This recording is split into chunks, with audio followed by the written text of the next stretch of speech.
Hi guys, welcome back to our channel the terror expedition. അപ്പോൾ ഇന്ന് നമ്മൾ നോക്കാൻ പോകുന്നത് നെക്സ്റ്റ് 72 hours നിങ്ങളുടെ പേഴ്സൺ എന്തൊക്കെയാണ് നിങ്ങളെക്കുറിച്ച് ചിന്തിക്കുന്നത്, എന്തൊക്കെ മാറ്റമാണ് അവരിൽ വന്നു ചേരുന്നത് എന്നതിനെ കുറിച്ചുള്ള റീഡിംഗ് ആണ്.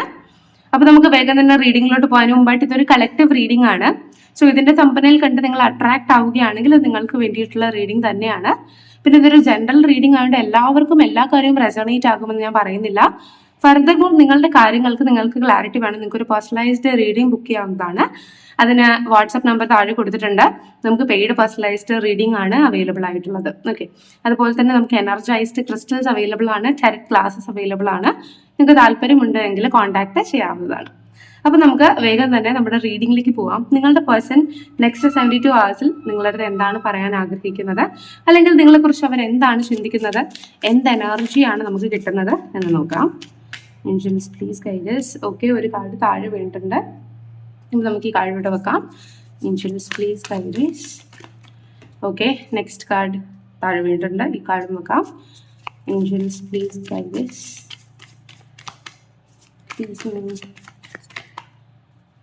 ഓക്കെ ഓക്കെ അപ്പോൾ നെക്സ്റ്റ് 72 hours വേണ്ടിയിട്ട് ഞാൻ 3 കാർഡാണ് എടുത്തിട്ടുള്ളത്.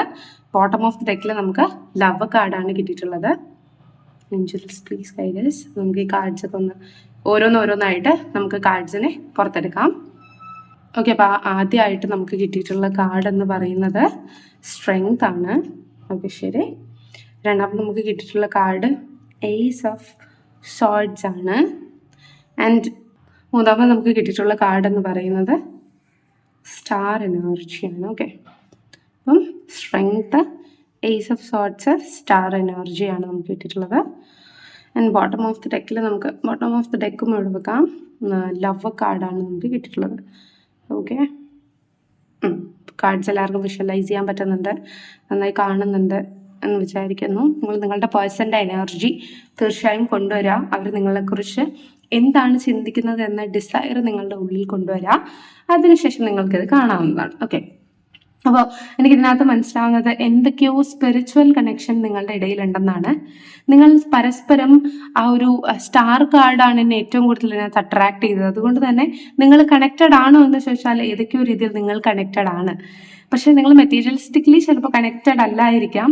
പക്ഷെ നിങ്ങളുടെ ഉള്ളിൽ ആ ഒരു പ്രതീക്ഷ, ആ ഒരു ഹോപ്പ്, ആ ഒരു പോസിറ്റിവിറ്റി ആൻഡ് ഈ ഒരു പ്രതീക്ഷ കാരണം നിങ്ങൾക്ക് ഈ ഒരു കണക്ഷൻ മുന്നോട്ട് പോകുമെന്നുള്ള വിശ്വാസം ഒക്കെ ഉള്ളതായിട്ട് കാണുന്നുണ്ട്. ഓക്കെ, നിങ്ങളുടെ ഇടയിലുള്ള ആ ഒരു ഡീപ്പ് കണക്ഷൻ അല്ലെങ്കിൽ അത് വളർന്നുകൊണ്ടിരിക്കുകയാണ്. അതുപോലെ നിങ്ങൾ എത്രത്തോളം സ്പിരിച്വലി വളരുന്നോ അത്രത്തോളം നിങ്ങളുടെ പേഴ്സണെ നിങ്ങൾക്ക് വളരെയധികം അണ്ടർസ്റ്റാൻഡ് ചെയ്യാൻ സാധിക്കുന്നുണ്ട്. അല്ലെങ്കിൽ അവർക്ക് അങ്ങനെയാണ് ഫീൽ ചെയ്യുന്നത്. നിങ്ങൾ അവരെ വളരെ നന്നായി അണ്ടർസ്റ്റാൻഡ് ചെയ്യുന്നുണ്ട്. അവരെ തീർച്ചയായിട്ടും നിങ്ങൾക്ക് വേണം എന്നൊരു തോട്ടിലാണ് നിങ്ങൾ നിൽക്കുന്നത്.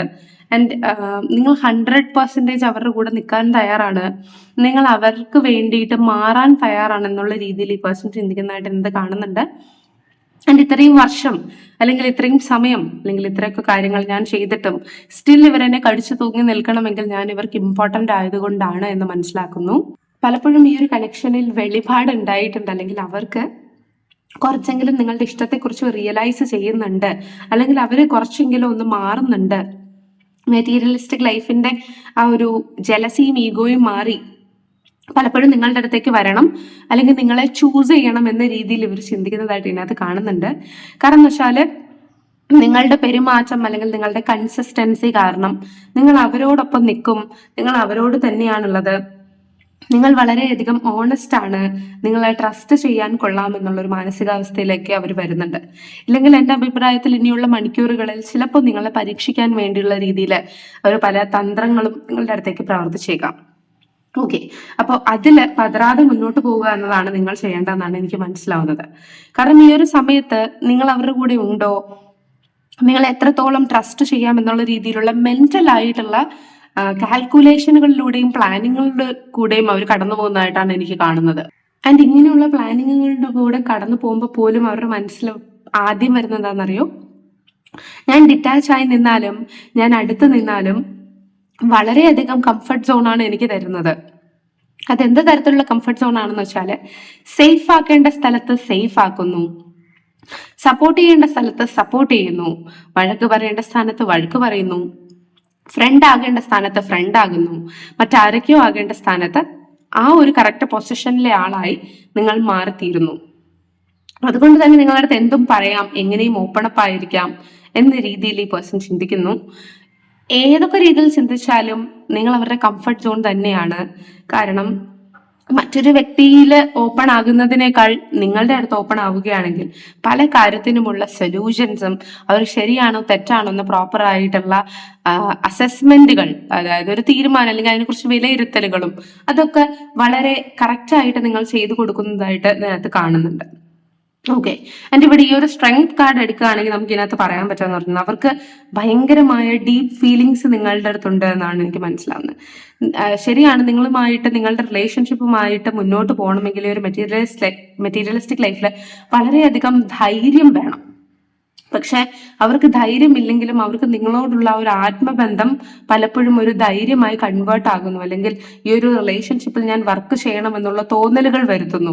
അല്ലെങ്കിൽ മേ ബി ഇവർ തുടക്കത്തിൽ ഇതൊരു ടൈം പാസ് ആയിട്ട് എടുത്തിട്ടുണ്ടാവാം. നിങ്ങളുമായി ഇടപഴകി നിങ്ങളുമായിട്ടുള്ള ഒരു സ്നേഹ സംഭാഷണം അല്ലെങ്കിൽ നിങ്ങളുടെ ആ ഒരു കരുതൽ കണ്ടിട്ടായിരിക്കണം അവര് ഈ ഒരു കണക്ഷനിൽ കറേജ് കാണിക്കാമെന്ന് വിശ്വസിക്കുന്നത്, അല്ലെങ്കിൽ കറേജ് കാണിക്കണമെന്ന് വിചാരിക്കുന്നതിന്റെ റീസൺ നിങ്ങളുടെ ഇടപെടലുകളാണ്. അതായത് നിങ്ങൾ എങ്ങനെ ഇടപെട്ടോ അതുപോലെ തന്നെയാണ് ആ ഒരു പേഴ്സൺ തിരിച്ചും നിങ്ങളുടെ അടുത്ത് ഇടപഴകാൻ ശ്രമിക്കുന്നത് എന്നാണ് എനിക്ക് ഇതിനകത്ത് മനസ്സിലാവുന്നത്. ഓക്കെ, നിങ്ങൾ അനാവശ്യമായി അവരെ വേദനിപ്പിച്ചിട്ടുണ്ടെങ്കിൽ അവർ നിങ്ങളെ വേദനിപ്പിക്കാനായിരിക്കും ശ്രമിക്കുന്നുണ്ടാവുക. നിങ്ങൾ അവരെ ഒറ്റപ്പെടുത്തിയിട്ടുണ്ടെങ്കിൽ അവർ നിങ്ങളെ ഒറ്റപ്പെടുത്താനായിരിക്കും ശ്രമിക്കുന്നുണ്ടാവുക. പക്ഷെ അവർക്ക് വേണമെന്നുള്ള സമയത്ത് നിങ്ങൾ ഇമോഷണലി അവരെ സപ്പോർട്ടാണ് ചെയ്തിരുന്നതെങ്കിൽ നിങ്ങൾക്ക് കണ്ണടച്ച് വിശ്വസിക്കാം, ഈ ഒരു പേഴ്സൺ നിങ്ങളുടെ വീഴ്ചയിലും നിങ്ങളുടെ താഴ്ചയിലും നിങ്ങളുടെ കൂടെ തീർച്ചയായിട്ടും ഉണ്ടാകും. സോ ഈ ഒരു പേഴ്സൺ, ഞാൻ പറഞ്ഞല്ലോ, മൈൻഡിലിട്ട് ഒത്തിരി കാര്യങ്ങൾ കാൽക്കുലേറ്റ് ചെയ്യാണ്. ഓക്കെ, അപ്പോൾ കാൽക്കുലേറ്റ് ചെയ്യുമ്പോൾ നിങ്ങൾ ചെയ്തിട്ടുള്ള പോസിറ്റീവ് ആണോ നെഗറ്റീവ് ആണോ കാര്യങ്ങൾ എന്ന രീതിയിൽ ഈ പേഴ്സൺ ഇങ്ങനെ റീവൈൻഡ് ചെയ്തുകൊണ്ടിരിക്കുകയാണ്. അപ്പോൾ സത്യത്തിൽ ഈ ഒരു കണക്ഷൻ മുന്നോട്ട് കൊണ്ടുപോകണം എന്നുള്ള താല്പര്യം ഈ വ്യക്തിക്കുണ്ട്. അതാണ് സ്ട്രെങ്ത് കാണിക്കുന്നത്, ഡീപ്പ് കണക്ഷൻ കാണിക്കുന്നത്. പക്ഷെ മുന്നോട്ട് വലിച്ചു നീട്ടും. പക്ഷെ നിങ്ങൾ ഏത് തരത്തിലാണോ അവരെ അപ്രോച്ച് ചെയ്തിരുന്നത് ആ ഒരു രീതിയിൽ ഈ പേഴ്സൺ മുന്നോട്ട് വലിച്ചു നീട്ടാനാണ് കാണുന്നത്. അതുകൊണ്ടാണ് പറഞ്ഞത് അയാൾക്കൊരു ട്രാൻസ്ഫർമേഷൻ അല്ലെങ്കിൽ അവർക്കൊരു ട്രാൻസ്ഫർമേഷൻ ഉണ്ടാകുന്നുണ്ട്. പക്ഷെ അവരെ നിങ്ങൾ ഏത് പാതയിലൂടെയാണോ ഗൈഡ് ചെയ്തത് അതനുസരിച്ചുള്ള ട്രാൻസ്ഫർമേഷൻ അവരിൽ ഉണ്ടാകുന്നുണ്ട് എന്നതാണ് ഇതിനകത്ത് കാണുന്നത്.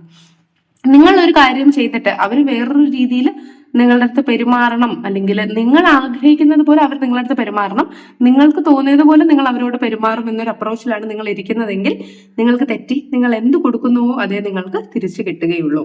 Okay, and from the says of swords എനിക്ക് മനസ്സിലാവുന്നത് ഇങ്ങനത്തെ ഡിസ്കഷൻസ്, അതായത് സ്റ്റാർ എന്ന് പറഞ്ഞാൽ വളരെയധികം ഹോപ്പ് ഉണ്ട് എന്നൊരു കാർഡാണ്. എന്നാൽ സ്ട്രെങ്ത് എന്ന് പറഞ്ഞാൽ റിവെഞ്ച് എടുക്കേണ്ട സമയത്ത് ഞാൻ റിവെഞ്ച് എടുക്കും, പ്രൊട്ടക്ട് ചെയ്യേണ്ട സമയത്ത് ഞാൻ പ്രൊട്ടക്ട് ചെയ്യും, കെയർ ചെയ്യേണ്ട സമയത്ത് ഞാൻ കെയർ ചെയ്യും, അങ്ങനെയുള്ളൊരു കാർഡാണ്. അപ്പൊ ഇതിന്റെ നടുക്ക് വരുന്ന ഈ ഒരു ഏസ് ഓഫ് സോർഡ്സ് കാരണം ഈ പേഴ്സൺ വളരെയധികം കൺഫ്യൂഷനാണ്. ഞാൻ പറഞ്ഞു മനസ്സിൽ പ്ലാൻ ചെയ്യുകയാണെന്ന്. ചിലപ്പോ ഒരു എത്തും പിടിയും ഒന്നും കിട്ടാത്ത അല്ലെങ്കിൽ ഒരു ക്ലാരിറ്റി കിട്ടാത്ത ഒരു രീതിയിൽ ഈ പേഴ്സൺ നിൽക്കുന്നു.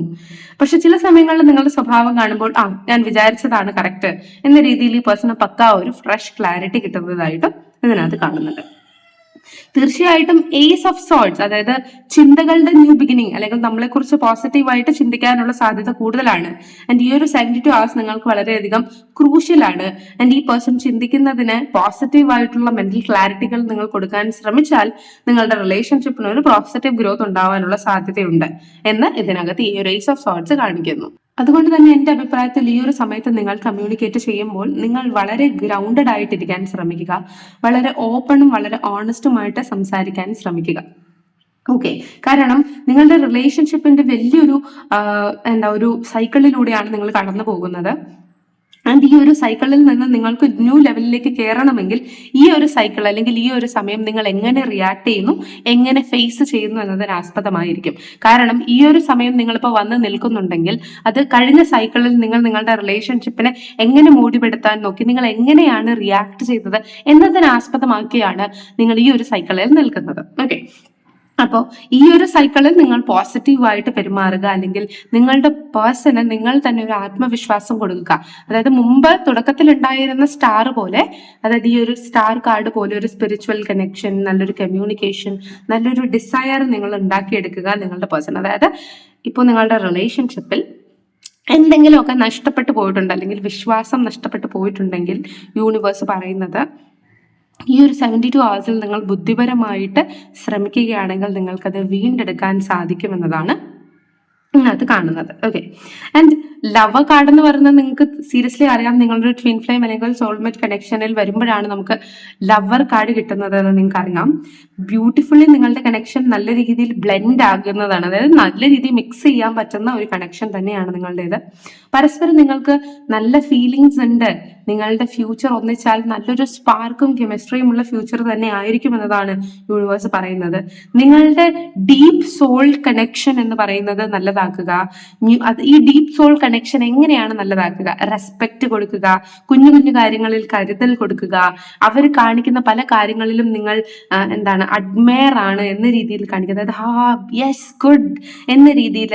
അതുപോലെ തന്നെ അവരുടെ ഡെസിഷൻസിനെ, അവരുടെ ട്രാൻസ്ഫോർമേഷനെ, അവരുടെ രീതികളെ ട്രസ്റ്റ് ചെയ്യുക, അതിൽ അവരെ സപ്പോർട്ട് ചെയ്യുക. ഇങ്ങനെയൊക്കെയാണ് ഡീപ്പ് സോൾ കണക്ഷൻ ഉണ്ടാക്കിയെടുക്കുന്നത്. അതായത് നിങ്ങൾ തന്നെ ഒരു ചെറിയൊരു എക്സാമ്പിൾ പറയാം. ഇപ്പോൾ നിങ്ങൾ ഇങ്ങനെ ഒരു സ്ഥലത്ത് നിൽക്കുകയാണ്. ഓക്കെ, നിങ്ങളുടെ ഇഷ്ടപ്പെട്ട ഒരാൾ വന്ന് പെട്ടെന്ന് കസേര നീക്കിയിട്ടിട്ട് നിങ്ങളോട് ഇരിക്കൂ എന്ന് പറയുന്നു. അപ്പൊ നിങ്ങൾക്ക് ഉണ്ടാവുന്ന ഒരു അനുഭൂതി എന്താണ്? ഓക്കെ, ഇങ്ങനെ ചെറിയ ചെറിയ മൈന്യൂട്ട് കാര്യങ്ങളിലൂടെയാണ് നമുക്ക് നമ്മുടെ പാർട്ട്ണറുമായിട്ട് ഡീപ്പ് സോൾ കണക്ഷൻ ഉണ്ടാവുന്നത്. ഒരാഴ്ച നിങ്ങൾ ഈ ഒരു ഡീപ്പ് സോൾ കണക്ഷൻ ഉണ്ടാക്കാൻ വേണ്ടി അവരുടെ കുഞ്ഞു കുഞ്ഞു കാര്യങ്ങളിൽ പോലും ജസ്റ്റ് ഒന്ന് മുഖം മാറിയിരുന്നാൽ പോലും എന്താണ് എന്ന രീതിയിൽ തിരക്കി നോക്കൂ. നിങ്ങളുടെ കണക്ഷൻ വേറൊരു ലെവലിലേക്ക് എത്തുന്നതായിട്ട് നിങ്ങൾക്ക് ഫീൽ ചെയ്യും. ഓക്കെ, പക്ഷേ കെയർ ചെയ്ത് ബുദ്ധിമുട്ടിക്കാനല്ല ഞാൻ പറയുന്നത്. ആവശ്യമുള്ള സമയത്ത് മാത്രം നിങ്ങൾ അങ്ങനെയുള്ള, അതായത് അവർക്ക് നീഡിയാണ് എന്ന് തോന്നുന്ന സമയങ്ങൾ നിങ്ങൾ അങ്ങനെ ചെയ്തു നോക്കൂ. ഇപ്പൊ നിങ്ങളൊരു കെയറിങ് മെന്റാലിറ്റി ഉള്ള വ്യക്തിയാണെന്ന് തോന്നും. ഇങ്ങനെയുള്ള കെയറിങ് മെന്റാലിറ്റിയും അതുപോലെ തന്നെ അവർക്ക് കംഫർട്ട് സോണും മ്യൂച്വൽ റെസ്പെക്റ്റും നിങ്ങൾ കൊടുക്കുന്നുണ്ട്, അവരുടെ ഡെസിഷനെ നിങ്ങൾ ബഹുമാനിക്കുന്നുണ്ടെങ്കിൽ നിങ്ങൾക്ക് ട്വിൻ ഫ്ലെയിം പോലെയുള്ള ഡീപ്പ് സോൾ കണക്ഷൻ സോൾമേറ്റിലും ഡെവലപ്പ് ചെയ്യാൻ സാധിക്കും. ഓക്കെ, നിങ്ങളുടെ റിലേഷന്റെ വെളിച്ചം നിങ്ങൾക്ക് സ്ട്രെങ്തൻ ആക്കാൻ സാധിക്കുമെന്നതിനകത്ത് കാണിക്കുന്നുണ്ട്. നിങ്ങളുടെ ജേർണിയിൽ നിങ്ങൾ എന്ത് കോൺട്രിബ്യൂട്ട് ചെയ്യുന്നു അതായിരിക്കും നിങ്ങളുടെ ജേർണിയിലെ പാത. നിങ്ങൾ നെഗറ്റീവ് ഇമ്പാക്റ്റുകളാണ് കൊടുക്കുന്നതെങ്കിൽ കുണ്ടും കുഴിയും നിറഞ്ഞ വഴിയായിരിക്കും. നിങ്ങൾ പോസിറ്റിവിറ്റിയാണ് സ്പ്രെഡ് ചെയ്യുന്നതെങ്കിൽ നല്ല ടാറിട്ട റോഡായിരിക്കും നിങ്ങളുടെ റിലേഷൻ എന്നതാണ് സത്യം. ഓക്കെ, അപ്പൊ നിങ്ങൾ ഇതിനകത്ത് ഈ ഒരു 72 hours നിങ്ങളുടെ പേഴ്സൺ ഒരു ക്രൂഷ്യൽ ആയിട്ടുള്ള ഒരു രീതിയിൽ നിൽക്കുകയാണ്. ഞാൻ ഈ പറഞ്ഞ സിറ്റുവേഷൻസിലൂടെ നിങ്ങൾ കടന്നു പോയിട്ടുണ്ടായിരിക്കണം, അതുകൊണ്ടായിരിക്കും നിങ്ങൾ ഈ ഒരു വീഡിയോയിൽ എത്തിച്ചേർന്നത്. അപ്പൊ നിങ്ങളുടേതായിട്ടുള്ള പാർട്ട്ണർ നിങ്ങൾ സപ്പോർട്ട് ചെയ്യുക, ചെറിയ തോതിൽ നിങ്ങൾ കെയർ ചെയ്യാൻ ശ്രമിക്കുക എന്നത് വലിയൊരു കാര്യമാണ് ഈ ഒരു 72 hours നിങ്ങൾ ചെയ്യേണ്ടതായിട്ടുള്ള കാര്യം. ബിക്കോസ് അവർ ഇതൊക്കെ നിങ്ങളുടെ അടുത്ത് നിന്ന് ആഗ്രഹിക്കുന്നുണ്ട്. നല്ല രീതിയിൽ നിങ്ങൾ കമ്മ്യൂണിക്കേറ്റ് ചെയ്യുമ്പോൾ വളരെ ഓണസ്റ്റ് ആയിട്ട് കമ്മ്യൂണിക്കേറ്റ് ചെയ്യാം. അതുപോലെ അതായത് പാസ്റ്റിലെ കാര്യങ്ങൾ തുറന്ന് വിരിച്ചിട്ടിട്ട് ഞാൻ ഇന്ന കാര്യങ്ങൾ ചെയ്തു, ഞാൻ ഇന്ന ആളാണ് എന്ന് പറയുന്നതല്ല. പാസ്റ്റ് ഇസ് വേസ്റ്റ്, അത് നിങ്ങൾക്ക് അറിയാമല്ലോ. ഓക്കെ, അപ്പൊ അതിന് അതിൻ്റെതായിട്ടുള്ള രീതി മാറ്റിച്ചിട്ട് ഈ ഒരു പേഴ്സൺ വന്നപ്പോൾ തൊട്ട് നിങ്ങൾ എങ്ങനെയായിരുന്നു എന്ന രീതിയിൽ ഓണസ്റ്റ് ആവുക എന്നതാണ് ഞാൻ പറഞ്ഞത്. ആ പേഴ്സണ് വല്ല കാര്യത്തിലും ക്ലാരിറ്റി കിട്ടാനുണ്ടെങ്കിൽ നിങ്ങൾ അതിന് ക്ലാരിറ്റി കൊടുക്കുക. അതുപോലെ നിങ്ങളുടെ റിലേഷൻഷിപ്പിൽ അനാവശ്യമായിട്ട് പാസ്റ്റ് കാര്യങ്ങൾ ഓപ്പൺ ആക്കാതിരിക്കുക. ഈ വ്യക്തി ഇല്ലായിരുന്ന സമയത്താണ് നിങ്ങൾ അങ്ങനെ ചെയ്തത്. ഓക്കെ, കാരണം പല റിലേഷൻഷിപ്പിലും ഞാൻ കണ്ടിട്ടുണ്ട്, പാസ്റ്റിനെ കുറിച്ച് പറയുമ്പോൾ പ്രസന്റ് റിലേഷൻഷിപ്പിലെ വ്യക്തി വയലന്റ് ആകുന്നു, എന്നെ ചീറ്റ് ചെയ്തില്ല എന്ന രീതിയിൽ സംസാരിക്കുന്നത് പോലെ പലപ്പോഴും ഞാൻ കണ്ടിട്ടുണ്ട്. അപ്പൊ അങ്ങനെ ഒരു മിസ്അണ്ടർസ്റ്റാൻഡിങ് ഉണ്ടാക്കാതിരിക്കുക. പാസ്റ്റിൽ ഉണ്ടായിരുന്ന പല കാര്യങ്ങളും പറഞ്ഞ് സത്യസന്ധത കൂടിപ്പോയി പൊളിഞ്ഞു പോകുന്ന റിലേഷൻഷിപ്പ് പലതും ഞാൻ കണ്ടിട്ടുള്ളത് കൊണ്ട് ന്യൂ ആയിട്ട് നിങ്ങളുടെ റിലേഷൻഷിപ്പിൽ ന്യൂ ആയിരുന്നപ്പോൾ ഉണ്ടായിരുന്നത് തൊട്ടുള്ള ക്ലാരിറ്റി കൊടുക്കാൻ ശ്രമിക്കുക. അതിൽ അവർ അണ്ടർസ്റ്റാൻഡ് ചെയ്യിപ്പിക്കുക. കാരണം നിങ്ങൾ പാസ്റ്റ് കാര്യങ്ങളെ കുറിച്ച് പറയുമ്പോൾ നിങ്ങളുടെ പേഴ്സൺ ഇങ്ങനെ ഒരു അപ്പം ഞാനില്ലാത്തപ്പോൾ ചിലപ്പോൾ കമ്മ്യൂണിക്കേറ്റ് ചെയ്യായിരിക്കും, അല്ലെങ്കിൽ ഒരു തേർഡ് പാർട്ടി ഇൻഫ്ലുവൻസ് നമ്മുടെ റിലേഷൻഷിപ്പിൽ വരാനുള്ള സാധ്യതയുണ്ട്. ഇങ്ങനെയുള്ള സംശയ രോഗങ്ങൾ നിങ്ങളുടെ പേഴ്സൺ വളരാനുള്ള സാധ്യതയുണ്ട്. ഓക്കെ, അഥവാ നിങ്ങൾക്ക് ഓപ്പൺ അപ്പായി പറയണമെങ്കിൽ ഇങ്ങനെ ഒരു വ്യക്തിയോട് എനിക്ക് ഇഷ്ടമുണ്ടായിരുന്നു, പക്ഷെ ഇപ്പം എനിക്കത് അയാളോട് താല്പര്യമില്ല, ഞാൻ പൂർണ്ണമായും ഡിറ്റാച്ച്ഡ് ആണ്, പിന്നെ വലിയ മെമ്മറീസ് ഒന്നും ആ വ്യക്തിയുമായിട്ട് ഷെയർ ചെയ്യാനൊന്നുമില്ല, ഇഷ്ടമുണ്ടായിരുന്നു എന്നത് മാത്രമേ ഉള്ളൂ, അല്ലാതെ എൻ്റെ മനസ്സിൽ തട്ടി നിൽക്കുന്ന മെമ്മറീസ് ഒന്നും എനിക്ക് ആ വ്യക്തിയുമായിട്ടില്ല, ദാറ്റ്സ് ഓവർ, അത്രയും നിങ്ങൾ പറഞ്ഞാൽ മതിയായിരിക്കും. ഓക്കെ, അപ്പൊ അങ്ങനെയുള്ള രീതിയിൽ ബുദ്ധിപരമായിട്ട് അല്ലെങ്കിൽ മേ ബി ക്ലാരിറ്റി കിട്ടുന്നുണ്ടോ എന്ന് ചോദിച്ചാൽ ക്ലാരിറ്റി ഉണ്ട്, പക്ഷെ അവര് അറിയേണ്ടതായിട്ടുള്ള കാര്യങ്ങൾ, അതായത് നിങ്ങളുടെ ഭാവി റിലേഷൻഷിപ്പിൽ സംശയം ഉണ്ടാക്കാത്ത രീതിയിലുള്ള കാര്യങ്ങൾ മാത്രം നിങ്ങൾ സംസാരിക്കുക. ഓക്കെ, എന്നാൽ നിങ്ങൾക്ക് നല്ലൊരു ഫ്യൂച്ചർ ഉണ്ടാവും. കാരണം നിങ്ങളുടെ പേഴ്സൺ ഞാൻ ഈ പറഞ്ഞതുപോലെയുള്ള വ്യക്തവും കൃത്യവുമായ നിങ്ങളുടെ മനസ്സിലുള്ള ഉത്തരങ്ങളാണ് പ്രതീക്ഷിക്കുന്നത്. അപ്പൊ ആ ഒരു രീതിയിൽ നിങ്ങൾ കാര്യങ്ങൾ മുന്നോട്ട് നീക്കുകയാണ്. പറയേണ്ട രീതിയിൽ പറയേണ്ട കാര്യങ്ങൾ പറയേണ്ട പെർഫെക്റ്റ് ക്ലാരിറ്റി നിങ്ങൾക്ക് കൊടുക്കാൻ സാധിക്കുകയാണെങ്കിൽ നിങ്ങൾക്ക് ഈ ഒരു റിലേഷൻഷിപ്പിൽ പോസിറ്റിവിറ്റി കൊണ്ടുവരാൻ സാധിക്കുമെന്നാണ് ഇതിനകത്ത് കാണിക്കുന്നത്. നിങ്ങളുടെ പേഴ്സൺ വിശ്വസിക്കുന്നുണ്ട് നിങ്ങളെ, നിങ്ങൾക്ക് നല്ലൊരു പൊട്ടൻഷ്യൽ ഉണ്ട്, നിങ്ങളെ മാരേജ് മെറ്റീരിയൽ ആക്കാം എന്ന രീതിയിൽ തന്നെയാണ് ഈ പേഴ്സൺ ശ്രമിക്കുന്നത്. പക്ഷേ ഈ പേഴ്സന്റെ ഏസ് ഓഫ് സോർട്സ് എന്ന ചിന്താഗതി കൊണ്ട് പലപ്പോഴും ഈ പേഴ്സൺ അങ്ങോട്ട് പോകണോ ഇങ്ങോട്ട് പോകണോ എന്ന രീതിയിൽ ഡിഫ്ലക്റ്റ് ആയിരിക്കുന്നതായിട്ട് കാണുന്നുണ്ട്. അതുകൊണ്ട് സൂക്ഷിക്കുക. നിങ്ങളുടെ കമ്മ്യൂണിക്കേഷൻ ആണ് നിങ്ങളുടെ ലവർ എനർജി എന്ന് പറയുന്നത്, അല്ലെങ്കിൽ നിങ്ങളുടെ ലവ് ജേർണിയിലെ എനർജി എന്ന് പറയുന്നത്. സോ അത് കാത്തു സൂക്ഷിക്കാൻ ശ്രമിക്കുക. ഓക്കെ, അപ്പോൾ ഇതായിരുന്നു നെക്സ്റ്റ് 72 hours നിങ്ങൾ ചെയ്യേണ്ടതായിട്ടുള്ള നിങ്ങളുടെ ഗൈഡൻസും നിങ്ങളുടെ പേഴ്സന്റെ ഫീലിങ്സും. അപ്പോൾ നിങ്ങൾക്ക് ഇഷ്ടമായിട്ടെന്ന് വിശ്വസിക്കുന്നുണ്ട്, സപ്പോർട്ട് ആയിട്ടുണ്ട്, നിങ്ങൾക്ക് ഇതൊരു ക്ലാരിറ്റി കിട്ടിയിട്ടുണ്ടെങ്കിൽ എന്നെയും സപ്പോർട്ട് ചെയ്യുക. അപ്പോൾ താങ്ക് യു സോ മച്ച്. ഇനി ഒരു വീഡിയോ ആയിട്ട് കാണുന്നതായിരിക്കും. Bye bye.